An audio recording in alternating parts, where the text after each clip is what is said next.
Hello students, welcome back to my channel. ఈరోజు a smile అనేటువంటి పోమ్ని మనం తెలుగులో తెలుసుకుందాం. A smile is quite a funny thing. నిజంగా నవ్వు అనేటువంటిది భలే తమాషాగా ఉంటుంది. It wrinkles up your face. నీ ముఖం మీద నవ్వినప్పుడు ఏమవుతాయి, అంతా కూడా ముడతలు వస్తాయి. నవ్వుతూ ఉన్నప్పుడు ఏమొస్తాయి, మడతలు పడుతుంది ముఖం అంతా కూడా. అండ్ వెన్ ఇట్స్ గాన్, ఎప్పుడైతే ఆ యొక్క నవ్వు అనేటువంటిది నేను విడిచిపెట్టి వెళ్ళిపోతుందో, you will never find it secret hiding place. అది ఎక్కడ దాక్కుంది, నీ దగ్గర నుంచి వెళ్ళిపోయి అనేటువంటిది నువ్వు ఎప్పటికీ కూడా గమనించలేవు, తెలుసుకోలేవు.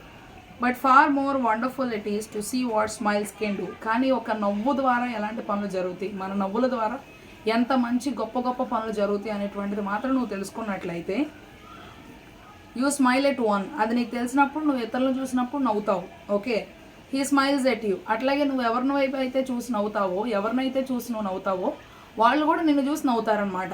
Okay, and so one smile makes two. Okay, so one smile makes two అంటే ఒక్కసారి నవ్వితే కనుక, అంటే మనం నవ్వడం ద్వారా, మనం ఒక్క నవ్వు ద్వారా ఇంకొకరు కూడా మనం చూసి నవ్వడం ద్వారా అక్కడ ఇద్దరు నవ్వు అనేటువంటిది వస్తూ ఉందన్నమాట. సో కాబట్టి నవ్వుకు అంత ప్రాధాన్యత అయితే ఉందన్నమాట.